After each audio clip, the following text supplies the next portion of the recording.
আসসালামু আলাইকুম এভরিওয়ান। স্বপ্নভাঙা গল্পের শেষ পার্ট। তো চলো বেশি কথা না কইয়া গল্প শুরু করা যাক। ভাইয়া চলে যাওয়ার পর নুরি বলল, আপনি হয়তো একদিকে চলে যেতেন, আরেকদিকে আপুর লাশ পেয়ে যেতেন। আমি বললাম, কি বলছে এসব তুমি? কিছুই তো বুঝতে পারছি না। নুরি বললাম, আমি এখানে আসছি পালিয়ে। আপনি জানেন আপু আপনাকে কত ভালোবাসে। আমি বললাম, সেই দিনই দেখতে পেয়েছি। আচ্ছা, আসল কাহিনী কি বলো? নুরি বলল, আপু আপনার কাছে আসতে চাই, কিন্তু আপুকে আটকে রাখা হয়েছে। আমি বললাম, হোয়াট, কি সব বলছো তুমি পাগলের মতো? নুরি বলল, ঠিকই বলছি। আপুকে খবর দিয়ে যখন বাসায় নেওয়া হয় সেই সময় থেকে চলছে আপুর উপর অত্যাচার। আমি বললাম, ঘটনা বুঝিয়ে না বললে বুঝতে পারবো কি করে? নুরি বললাম, আমার সাথে আপুর কয়েকটা ঘনিষ্ঠ পিক ছিল, এগুলো আপুকে দেখিয়ে বলে ভাইরাল করে দিব যদি আমার ভাইয়ের কথা না শুনে। এমন হওয়ার কারণ একটাই, আপুর এখন অনেক টাকা আছে এজন্য। আর শুনে অবাক হচ্ছেন তাই না, যে আমারও তো পিক আছে আপুর সাথে, কিন্তু ওরা তো আমার আপন ভাই না, ওরা আমার সৎ ভাই।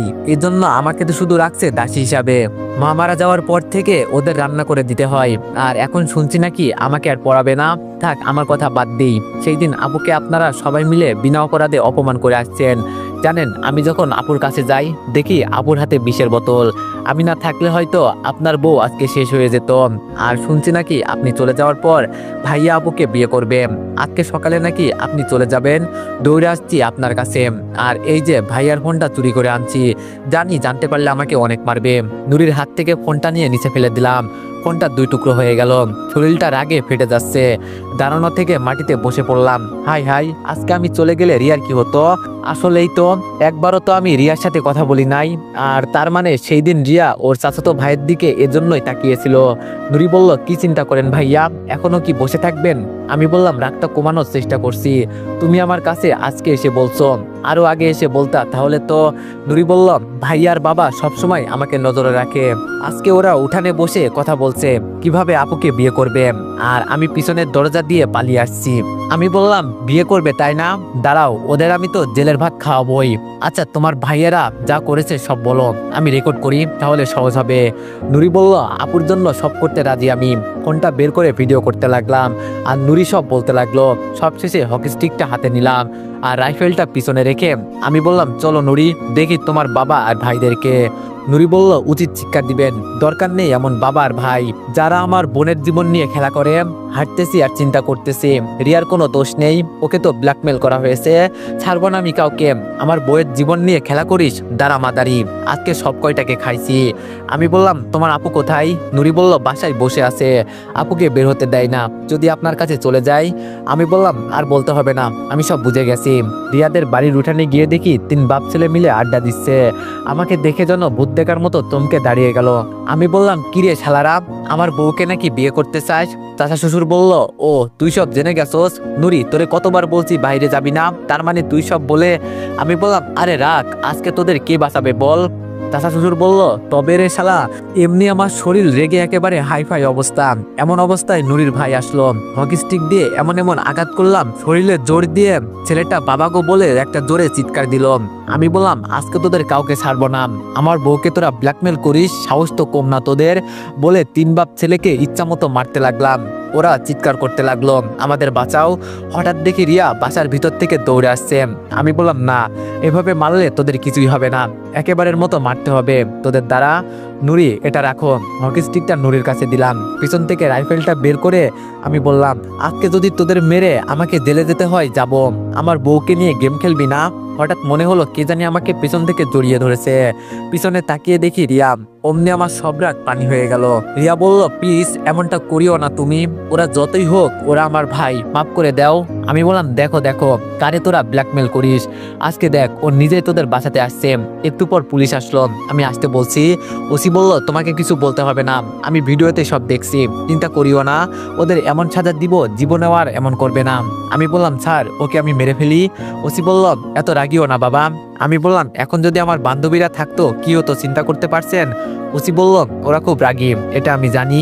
আমি বললাম, আচ্ছা ওদের নিয়ে যান আমার সামনে থেকে, ওদের দেখেই আমার এখন রাগ উঠবে। ওসি ওদের নিয়ে গেল। দেখি শ্বশুর আর শাশুড়ি দাঁড়িয়ে আছে। আমি বললাম, নুরি তুমি এখানে থাকো, কালকে তোমাকে নিয়ে যাব আমার বাসায়, আর স্কুল থেকে টিসি নিবা, বলে রিয়াকে কোলে নিলাম। বেচারি তো ভয় পেয়ে গেছে। আমি বললাম, এই বাসায় আমার বউকে আর আসতে দিব না, এতদিন যে এত কষ্ট করে থাকছে এটাই বেশি। আজকে যদি নুরি আমাকে আমাকে গিয়ে না বলতো তাহলে আমার চোখগুলো দিয়ে পানি পড়বে পড়বে এমন অবস্থা। আর কিছু বললাম না, রিয়াকে কোলে নিয়ে আমার বাসায় চলে আসলাম। রিয়াকে নিচে রেখে বসে আছি। এখন রিয়ার উপর খুব রাগ হচ্ছে আমার। রিয়া আমাকে পেছন থেকে জড়িয়ে ধরে বলল, কি হলো, আমার সাথে কথা বলবেন না? আমি রিয়াকে ছাড়িয়ে দিলাম একটা চর। আমি বললাম, কথা বলবি না তুই আমার সাথে? যে আমি তোর জন্য এতদিন অপেক্ষা করছি এক নজর দেখবো বলে, আর তুই কি করলি? সেই দিন আমি হাসপাতালে গিয়েছিলাম, আমার কাছে বলতে পারতি, আমি কি ছিলাম না? আজকে যদি তোর কিছু হয়ে যেত কি নিয়ে বাঁচতাম আমি বল? রিয়া কান্না করতে করতে আমার পায়ের উপর লুটিয়ে পড়লো।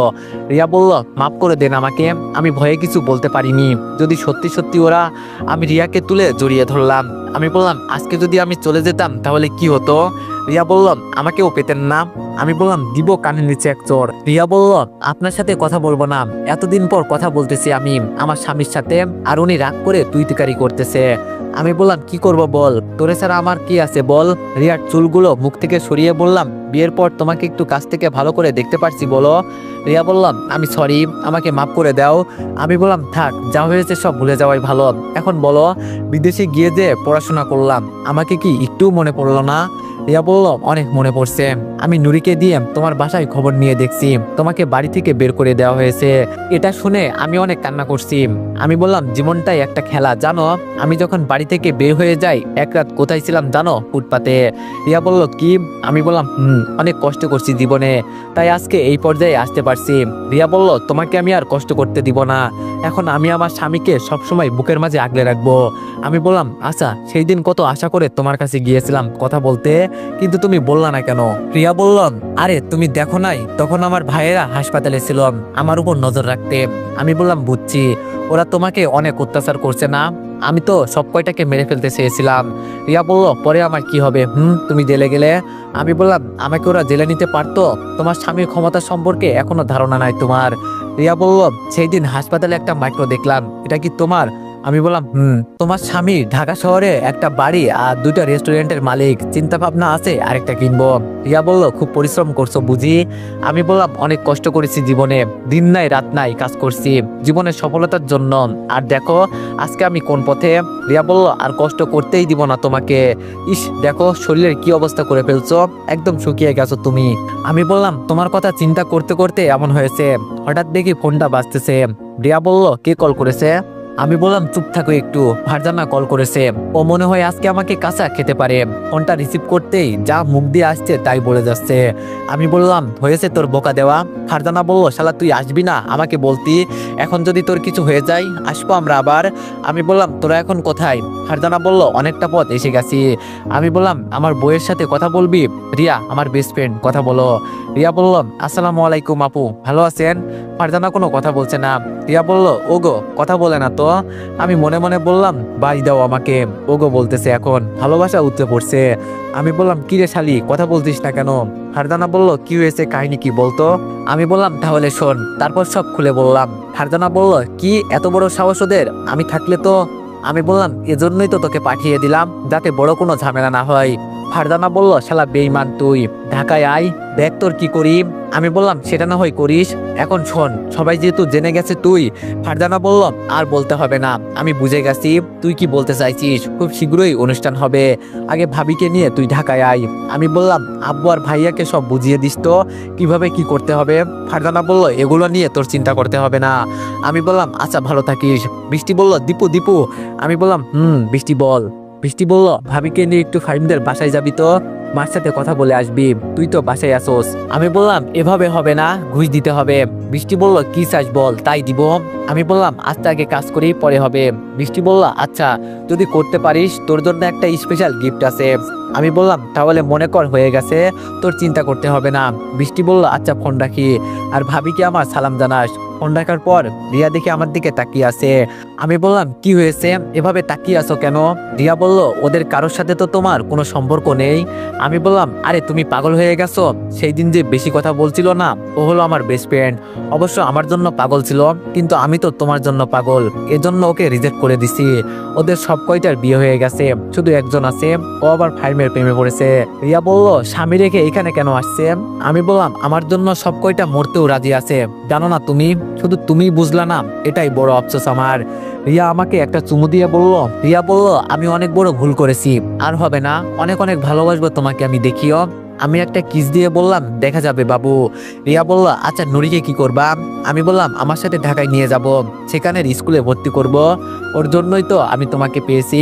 রিয়া বলল, আচ্ছা সে যাই করিও, এখন চলো আমাদের বাসায়, আমাকে তো কোলে করে নিয়ে আসছো আমার বাবা মার সামনে। ইস, কি যে লজ্জা করছে যে আমার তখন। আমি বললাম, তোমাকে আমি আর ওই নিষ্ঠুর বাড়িতে যেতে দিব না, এখন থেকে ঢাকায় যাওয়ার পর তোমাকে আর এই গ্রামে আসতে দিব না। রিয়া বলল, বাবু বোঝার চেষ্টা করো। আমি বললাম, দেখো এমনি আমার শরীরে রাগ আছে, এমন কিছু করবে না যাতে আবার। রিয়া আমাকে জড়িয়ে ধরে বলল, তোমার রাগ কিভাবে কমাতে হয় আমার জানা আছে। দেখো বেবি, আমার কাপড় চোপড় সব আমার বাসায়, তাছাড়া তোমার বাসায় সবকিছু নিয়ে গেছে, আমার তো রান্না করে তোমাকে খাওয়াতে হবে না বলো। আমি বললাম, তাই তো, আচ্ছা তুমি যাও, আমি যাব না। রিয়া বলল, প্লিজ প্লিজ, তোমার শ্বশুর বাড়ি তুমি যাবা না? আমি বললাম, যারা আমার বউকে এত অত্যাচারের মাঝে রাখছে, ওরা আর যাই হোক আমার শ্বশুর শাশুড়ি হতে পারে না। রিয়া বলল, দেখো বাবা মার কোনো দোষ নাই, বাবা মাকে ওরা হুমকি দিয়ে আটকে রাখছে। আমি বললাম, আচ্ছা সে যাই হোক, এখন তুমি যাও, আমি পরে যাব, আর কালকে আমি চলে যাব ঢাকায় তোমাকে নিয়ে। রিয়া বলল, গেলে কালকে রাতের ট্রেনে যেতে হবে। আমি বললাম, রাতের ট্রেনে কেন? রিয়া বলল, কালকে হাসপাতালে বসতে হবে, 2 দিন ধরে বসতে পারিনি। আমি বললাম, আচ্ছা না করব না, বসিও, এখন আমি ফাইমের বাসায় যাব। রিয়া বলল, আর আমাদের বাসায়? আমি বললাম, আচ্ছা চিন্তা করে দেখি, আর এখন চলো বাজারে যেতে হবে। রিয়া বলল, বাজারে কেন? আমি বললাম, ওমা তুমি বাড়িতে কি এভাবেই যাবে? আগে আমি ছিলাম না, সেই সময় আরেক হিসাব, এখন আমি আছি, চলো। রিয়া বলল, ওমা তাই নাকি স্যার? আমি বললাম, চলেন ম্যাডাম। রিয়া বলল, কোলে করে নিয়ে গেলে যাব। আমি বললাম, এটা শহর না, গ্রাম অঞ্চল, বুঝছো, মানুষ দেখলে লজ্জা পাবা না। রিয়া বলল, চলেন সাহেব। রিয়া এসে আমার হাত ধরল, একটা রিক্সা নিয়ে বাজারে গেলাম, শ্বশুর শাশুড়ি আর নুরির জন্য কাপড় কিনে দিলাম, আর কিছু মিষ্টি দিয়ে একটা রিক্সায় তুলে দিলাম। রিয়া বলল, তুমি যাবে না? আমি বললাম, বলছি তো চিন্তা করে দেখি, যাও, আর এই টাকাগুলো রাখো। রিয়া বলল, তোমার বউ নাম করা ডাক্তার, এটা জানো না? আমি বললাম, আমার বউ চলবে আমার টাকায়, তোমার টাকা আছে তাতে আমার কি? রিয়া বলল, সরি, আচ্ছা সাবধানে থাকিও। আমি বললাম, রিয়া রিয়া। রিয়া বলল, আবার কি? আমি বললাম, তোমার ফোন নাম্বার? রিয়া বলল, মনের টান থাকলে এমনি কল ঢুকবে, চিন্তা করিও না। আমি একটা হাসি দিলাম। রিয়া চলে গেল। বাজার থেকে আমিও ফাহিমের বাড়ি চলে গেলাম। ফাহিমের বাসায় যাওয়ার পর দেখি শালা ওর ভাই বোনদের সাথে লুডো খেলে। আমি ফোনটা নিয়ে নিলাম। আমি বললাম, এখন কিভাবে খেলবি? ফাহিম বলল, ভাই ফোনটা দে, 100 টাকা বাজি ধরছি। আমি বললাম, এই তোমরা এখানে কি করো? পড়াশোনা নাই তোমাদের? এটা বলতেই সবাই চলে গেল। ফাহিম বলল, শালা একটা কাজ করলি, আমার এতগুলো টাকা দিতেই গিয়েছিলাম, এখন তোর জন্য সব জ্বলে গেল। আমি বললাম, কাজ কাম তো নাই, শুধু বসে বসে গেম খেলা। ফাহিম বললাম, 2 দিন পর তো চলেই যাব। আমি বললাম, আঙ্কেল আর আন্টি কই? ফাহিম বলল, ভিতরে আছে, দেখ গিয়ে। আমি বললাম, চল। বৃষ্টির জ্বালায় আর বাঁচলাম না। ফাহিম বলল, কি বলছে আমার বেবি? আমি বললাম, ওরে বাবা, এত প্রেম কোথা থেকে আসে রে? ফাহিম বলল, যা কি যে বলিস না, নতুন নতুন একটু প্রেম করি, বাধা দিস না। ভিতরে গিয়ে ফাহিমের বাবা মার সাথে কথা বলে সব রেডি করলাম, ওনারা রাজি হয়েছে, তবে এতটা বেশি না। ফাহিমকে নিয়ে বের হলাম। ফাহিম বলল, আম্মু আর আব্বু এত বেশি মত নেই মনে হচ্ছে। আমি বললাম, এক কাজ করবি? ফাহিম বলল, কি কাজ? আমি বললাম, বিয়ে করে একেবারে বউকে নিয়ে আসবি, তাহলেই মেনে নিবে, আর যখন বাবা মার হাতে প্রতি মাসে মাসে টাকা দিবি, তখন দেখবি এমনি সব হয়ে গেছে। ফাহিম বলল, তোর না আজকে যাওয়ার কথা? আমি বললাম, সে অনেক কাহিনী, ঢাকায় গিয়ে বলবো। আচ্ছা এখন যাই, আমার বউ মনে হয় অপেক্ষা করছে।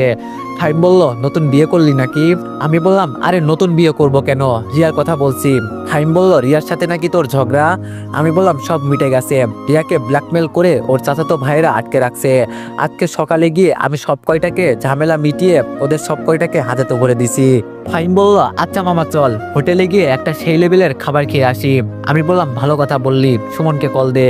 ফাহিম বলল, আচ্ছা চল। হোটেলে গিয়ে 3 জন খাবার খাওয়ার পর যেই আমি বিল দিব, সুমন বলল, দীপু এখানে কোনো বড় লোকই দেখাবি না। আমি বললাম, আচ্ছা তাহলে তুই বিল দে, আমার টাকাগুলো বেঁচে যাবে। ফাহিম বলল, একটা বিষয় কি জানিস সুমন? সুমন বলল, বল। ফাহিম বলল, কিপটামি ছাড়া কেউ টাকা জমাতে পারে না, সেটা জানিস? আমি বললাম, দেখ দেখ, আমাকে দেখিয়ে দেখিয়ে ভালো কথাই বলতে পারিস। সুমন বলল, দূর বাদ দে তো, চল তো। আমি বললাম, সবাই যার যার মতো চলে গেল। আমি আমার বাড়িতে চলে গেলাম, বসে বসে ফোন টিপতেছি। হঠাৎ বাহির থেকে কে জানি বলল, দুলাভাই, ও দুলাভাই বাইরে আসেন। বাইরে গিয়ে দেখি নুরি আমার শ্বশুর শাশুড়ি আসছে। সম্মানের খাতিরে গিয়ে ওনাদের সালাম করলাম। যতই হোক ওনারা আমার বউয়ের মা বাবা। শ্বশুর বলল, বাবা আমরা ভুল করেছি, কি করব বলো, মেয়ে মানুষ তো, এজন্য কিছুই করতে পারি নাই। আজকে যদি আমার একটা ছেলে থাকতো। আচ্ছা সেই সব কথা বাদ দাও বাবা, এখন আমাদের সাথে চলো, আর আমরা যদি তোমার কাছে কোনো অন্যায় করে থাকি মাফ করে দিও। আমি বললাম, চিচি কি বলছেন এইসব, আপনারা আমার মা বাবার সমতুল্য, আর মা বাবা কি কখনো অন্যায় করতে পারে? শাশুড়ি বলল, তাহলে চলো তোমার শ্বশুর বাড়িতে, তুমি না গেলে কে যাবে বাবা, তুমি আমাদের একমাত্র ছেলে। আমি বললাম, আচ্ছা যান, আমি আসতেছি। শ্বশুর বলল, এটা বললে হবে না, আমাদের সাথে যেতে হবে, চলো এখন। আমি বললাম, আচ্ছা আপনারা আগে যান, আমি নুরিকে নিয়ে আসছি। শাশুড়ি বলল, নুরি তোর ভাইকে নিয়ে একেবারে আসবি। নুরি বলল, চাচি এটা তোমার চিন্তা করতে হবে না। শ্বশুর শাশুড়ি চলে যাওয়ার পর আমি বললাম, রিয়া পাঠাইছে না? নুরি বলল, না আমি নিয়ে আসছি, আপনি একা একা এই বাড়িতে আছেন। আমি বললাম, বুঝছি, আচ্ছা চলো। নুরিকে নিয়ে হাঁটতে লাগলাম। পকেট থেকে টাকা বের করে বললাম, যাও নুরি, দোকান থেকে মিষ্টি নিয়ে আসো। নুরি বলল, এইসব লাগবে না, চলেন তো। আমি বললাম, আরে যাও, এই নাও টাকা। নুরি বলল, এত টাকা লাগবে না তো মিষ্টি কিনতে। আমি বললাম, বাকি টাকাগুলো তোমার কাছে রেখে দিও, এখন যাও। নুরি বলল, কিন্তু দুলা ভাই। আমি বললাম, আর কোনো কথা বলিস না বোন, তুই যা। নুরি চুপচাপ মিষ্টি নিয়ে আসলো। আমি বললাম, আচ্ছা নুরি, কলেজ থেকে টিসি আনছো? নুরি বলল, না থাক ভাইয়া, আমি এখান থেকেই পড়াশোনা করি। আমি বললাম, দিব এক মাস, কালকে গিয়ে টিসি আনবি, আর কালকে বিকালেই চলে যাব। নুরি বলল, আচ্ছা। শ্বশুর বাড়ি চলে আসলাম। যেই বাড়ির ভিতরে ঢুকবো, রিয়া বলল, দাঁড়ান দাঁড়ান স্যার। আমি বললাম, ওমা এখন আবার কি? রিয়া বলল, শ্বশুর বাড়িতে প্রথম আসছেন, এই নেন শরবত খান। আমি বললাম, এভাবে যদি আগে সেবা করতো তাহলে আর চিকন থাকতাম না। রিয়া বলল, আসি তো, চিন্তা করতে হবে না, আমার জামাইকে কিভাবে সেবা করতে হবে সেটা আমাকে বলতে হবে না। নুরি বলল, আচ্ছা ভাইয়া এখন ঘরে আসেন। রিয়ার পিছন পিছন রুমে গেলাম। আমি বললাম, এটা কি তোমার রুম রিয়া? রিয়া বলল, গরিবের বাড়ি পছন্দ হয় নাই। রিয়াকে জড়িয়ে ধরে বললাম, পছন্দ হবে না কেন? রিয়া বলল, কি করছো, ছাড়ো বলছি, কেউ এসে যেতে পারে। আমি বললাম, ওমা আমি তো আমার বউকে জড়িয়ে ধরেছি। রিয়া বলল, আচ্ছা বাবা মানলাম, এখন ছাড়ো, রান্না বসিয়ে আসছি। আমি বললাম, কই জামাই এসেছে, একটু সেবা করবা তা না? রিয়া বলল, ওমা তাই নাকি, তো আর কিভাবে সেবা করতে পারি স্যার? আমি বললাম, সেবা তো করবে আজকে রাতে। রিয়া বলল, যাও, কি যে বলো না। রিয়া আমাকে ছাড়িয়ে বলল, কিছু লাগবে বলিও। আমি বললাম, লাগবে তো অনেক কিছুই, কিন্তু বর্তমানে একটা হলেই হবে। রিয়া বলল, আচ্ছা বলেন কি লাগবে। আমি বললাম, বর্তমানে তোমাকে লাগবে, আর কিছু লাগবে না। রিয়া বলল, দূর থাকো তুমি, তোমার কথা শুনলে আমার রান্না শেষ হয়ে যাবে। রিয়া চলে যাওয়ার পর তোকে কেমন কেমন যেন ঘুম ঘুম লাগছে, তাই ঘুমিয়ে গেলাম। যখন ঘুম ভাঙলো তখন দেখি রিয়া আমার বুকের উপর শুয়ে আছে। আমি বললাম, কি ম্যাডাম এভাবে শুয়ে আছেন কেন? রিয়া বলল, আপনাকে ডাকতে এসে দেখি ঘুমিয়ে আছেন, তাই আপনার বুকের উপর শুয়ে পড়লাম, খুব ভালো লাগছে। আমি বললাম, ও তাই নাকি, আচ্ছা খুব ক্ষুধা লাগছে, খাবার দাবার কিছু আছে নাকি? রিয়া বলল, আমার কোনো দোষ নাই, আমি তো তোমাকে ডাকতে এসে দেখি তুমি ঘুমিয়ে আসো, তাই আর ডাকি নাই। এত সুন্দর ঘুম নষ্ট করে লাভ আছে বলো? আমি বললাম, লক্ষ্মী বউ আমার। শ্বশুর বাড়ি মজার হাড়ি, মানুষ সত্যিই বলে। যত লেভেলের খাবার আছে সব আমার সামনে এনে দিল, খুব মজা করে খেলাম। রাতে মনে হয় আর খেতে হবে না। রাতে বসে বসে বিছানায় শুয়ে ফোনে ফেসবুক চালাচ্ছি। রিয়া এসে বলল, কি করেন স্যার? আমি বললাম, এত সময় লাগে তোমার আসতে? রিয়া বলল, সবকিছু গুছিয়ে আসতে হয় না বলো? আমি বললাম, আমি সেই কখন থেকে অপেক্ষা করে আছি। আচ্ছা লাইট নিভাও, কাজ শুরু করি নাকি? রিয়া বলল, কি বলছো তুমি? আমি বললাম, অনেক অপেক্ষা করছি, আর না কোনো কথা হবে না, লাইট অফ করে দিয়ে মানুষ যা করে আমরাও তাই করলাম। আমি প্রতিদিন খুব সকালে ঘুম থেকে উঠি। আজকে ফোনটা হাতে নিয়ে দেখি 5টা বাজে এখনো, তাহলে সকাল হয় নাই, যাক ভালোই হয়েছে, আগে উঠে গোসল করি। ওমা দেখি আমার পরনে তো রিয়ার শাড়ি, তাহলে আমার লুঙ্গি গেল কই? লাইটটা দিয়ে খুঁজতে লাগলাম। ওমা দেখি রিয়ার পরনে আমার লুঙ্গি। মনে মনে বললাম, সব দিকে আজকে উল্টাপাল্টা হয়ে গেছে। আমি বললাম, রিয়া, এই রিয়া। রিয়া হালকা করে বলল, কি হয়েছে? আমি বললাম, কি হয়েছে মানে, ওঠো বাবু, গোসল করতে হবে না? রিয়া বলল, এত রাতে? আমি বললাম, 5টা বাজে, এত রাত বলছো? রিয়া বলল, ঘুমাইলামই তো মাত্র। আমি বললাম, সেই সব কথা রাখো, আমার লুঙ্গি দাও। রিয়া বলল, কই তোমার লুঙ্গি? আমি বললাম, নিচে তাকাও। রিয়া লজ্জা পেয়ে বলল, লুচ্চা বেটা, নে তোর লুঙ্গি, আমার শাড়ি দাও এখন। আমি বললাম, সবকিছু আজকে কেমন জানি উল্টাপাল্টা হয়ে গেছে না? আমিও তো চাই প্রতিদিন যেন এভাবে সবকিছু উল্টাপাল্টা হয়। রিয়া বলল, চুপ করো আর চলো এখন। রিয়াকে নিয়ে গোসল শেষে আবার রিয়াকে জড়িয়ে ধরে ঘুমিয়ে গেলাম। সকালে রিয়া উঠে হাসপাতালে চলে গেল। আমি অনলাইনে 3টা টিকিট কেটে ফেললাম। বিকালে নুরিকে বললাম, নুরি চল তোর আপুর হাসপাতাল থেকে দেখে আসি। নুরি বলল চলেন ভাইয়া। আমি নুরিকে নিয়ে হাসপাতালে গেলাম। রিয়ার সেক্রেটারি এসে বলল, আরে নুরি ম্যাডাম ভালো আছেন তো? আমি বললাম, কিরে নুরি, তোরে ম্যাডাম বলে কেন? নুরি বলল, আরে আপুর ছোট বোন না, এজন্য। আমি বললাম, তো কি খবর ম্যাডাম আপনার? মিতু বলল, ভালো তো পাগলা সাহেব। আজকেও কি ম্যাডামের কাছে আসছেন? আমি বললাম, না, আজকে আসছি হাসপাতাল ঘুরে দেখতে। মিতু বলল, তো নুরি ম্যাডামের সাথে কি? আর নুরি, আমি নাকি শুনছি ম্যাডামের স্বামী আছে। নুরি আমাকে দেখিয়ে বলল, এটাই আমার দুলাভাই। মিতু বলল, কি? আমি বললাম, মুখ বন্ধ করুন, নইলে মশা ঢুকে যাবে তো। আর মন দিয়ে নিজের কাজ করুন। চল নুরি। নুরিকে নিয়ে হাসপাতাল ঘুরে দেখলাম। বিকালের দিকে রিয়া এসে গেল। 8টার দিকে স্টেশনে গেলাম সবার থেকে বিদায় নিয়ে।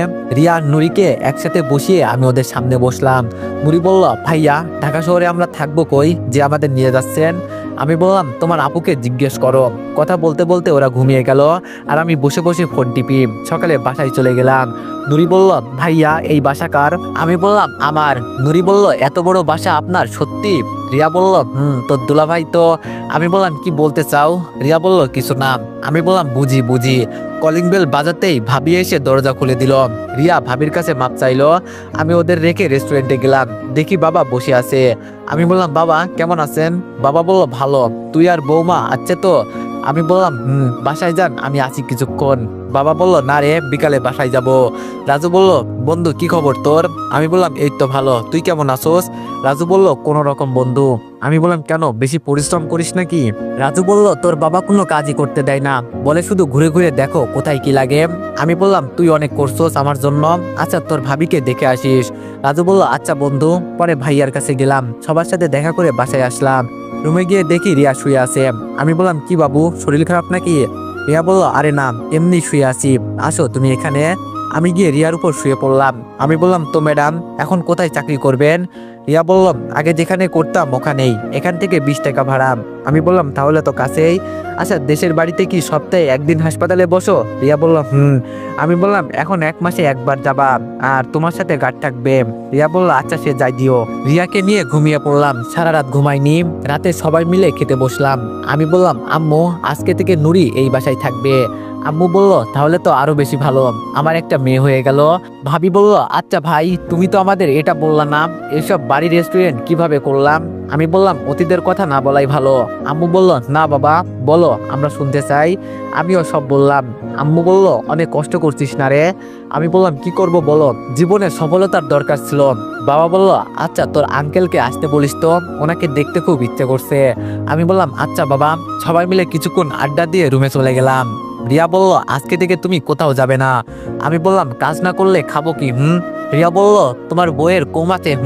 আমি বললাম, আমার টাকা খাবে কে? রিয়া বলল, আচ্ছা একটা এতিমখানা করলে কেমন হয়? আমি বললাম, একটা ভালো বুদ্ধি দিছো। রিয়া বলল, আমার একটা মেয়ে হলে আমি খুব খুশি হব। আমি বললাম, আমারও তো মেয়ে সন্তান বেশি পছন্দ। রিয়া বলল, সব উপরওয়ালার ইচ্ছা। আমি বললাম, সকালে ফারজানা, সুমাইয়া, মেঘলা সবাই আমার বউকে দেখতে আসলো। আর কয়েকদিন পর ফারজানা সেই লেভেলের একটা অনুষ্ঠান দিল। এইদিকে ফাহিমের সাথে বৃষ্টির সবকিছু করে দিলাম, যার ফলে বৃষ্টি উপহার হিসাবে আমাকে একটা বাইক গিফট করল। আর এভাবেই মিলেমিশে আমাদের দিন কেটে যাচ্ছে। তো এভরিওয়ান, গল্পটি এখানেই সমাপ্ত। তো কেমন হয়েছে গল্পটি সবাই একটু কমেন্টে জানাবেন। আর নেক্সট গল্প কেমন চান জানাতে ভুলবেন না। তো সবাই ভালো থাকবেন, সুস্থ থাকবেন। আসসালামু আলাইকুম।